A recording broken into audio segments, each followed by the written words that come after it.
What's the fittest position? I reckon you might have differing views on this, and Yeah. I've got my view as an amateur, but I'm interested to see what is actually right. I mean, there's two to spring to mind. I've thought about this before. I might have been asked this before, but I think modern day fullbacks got to be in with a shout. In terms of they're up and down, they're high energy, they're both ends of the pitch, and it's pretty constant. But I also think a certain centre mid type of role could be the fittest. If I think of like the fittest players, automatically it comes to like Odegaard comes to mind. Yeah. People like Kovacic, Declan Rice even. Just because it's probably box to box. Yeah. It's covering the left back sometimes. It's pressing the centre half. It's covering the right back sometimes. It's sitting in front of the striker in the centre halves. I think you've just got to be everywhere. Although you're not getting the sprint distance, you're not really getting to your top speed. It's a lot of 4 metre accelerations, 4 metre decelerations. So I think that's tough. Right, so we're going centre mid and fullback. I'd probably top centre mids, but it's not all centre mids, if that makes sense. Yeah, of course. Ken? I think the different positions require different type of fitness. Like centre midfielders have to have good, like, continuous engines, because you don't really stop. You've got to be moving pretty much all game. You don't necessarily get up to high speeds or high intensities, but you're always moving. And like you said, it's a type of centre mid, like your Kantes, your Rices, your Odegaard, for example. Your distance cover. Those people, you can see they cover distance, so they'll be up there. And then I'd say probably wide players. And when I say wide players, fullbacks and wingers, depending on the team. Nah, wingers ain't in it, man. Depends on the team. If you look at the Arsenal team, they're dogs. Like do you not see? Yeah, but they get rest. No, they don't. When does Martinelli get rest? No, he does. When does he get rest? I see Saka get Saka a little bit more, because he's kind of if it's turned over into our in the, luxury if Saka's player. Not Martinelli. If Martinelli's over on the left, he's obviously playing left wing. If it's over at the right, their left wing has it, and it's in our right back position. He's obviously jogging and covering in a little, but you do get a little ounce of rest. The centre mid's not getting rest. The centre mid's over there pressing him.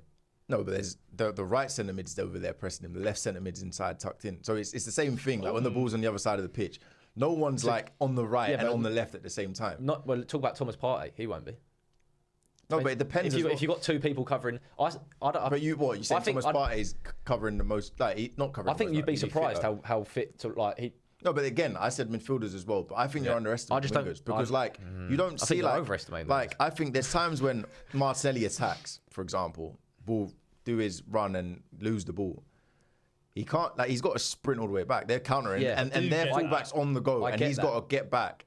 And then when we break, he can't just jog forward again. He's got a break of like it's. I get it. It's very industrious. And I think it's very similar to the fullbacks, because at the end of the day, you're tracking your opposite fullback. So your opposite fullback has a high demand, because when they're going forward, he's got to overlap and do that. The winger who's matched up against him can't rest while that fullback's overlapping. So they're kind of mirroring each other, I think. I think it comes down to, do you favour someone who's sprint, and 10-second rest, or someone who's sort of acceleration, jog, but doesn't stop? Well, that's the thing about fitness. There's different types of fitness, right? Surely, and I'm saying this because I was centre mid, they are the fittest because they do everything. I'd go, if I had to pick one, I'd go centre mids, but it might be biased because I play centre mid. I wouldn't mind a fullback shout. That's my opinion. Because they're doing everything. A centre mid has to be a defender, attacker, a winger, a fullback. I mean, Ken, you agreed with fullbacks, didn't you? And some centre mids, but you just chuck winning. You just put. I put no. I didn't say strikers. You're not putting yourself up there. Strikers and centre backs. Strikers is harder than people realise, but it's not on the level of wide players. Obviously, I play out wide every now and then as well, so I know that playing up wide is tougher than playing up front in terms of fitness. Because they run the least amount, centre backs and strikers, because they pretty much near enough mirror each other. Yeah. I know from when I played centre half, you'd get how far you run after the games, and you get everyone's distances. And centre halves and strikers are always pretty much the least, but strikers probably have the most, and the fullbacks most sprint distance.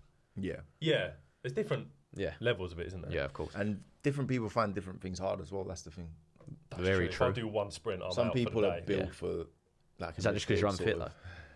And I'm well slow. So I'm a centre mid, just box the box, just jog. Little plodder. Exactly.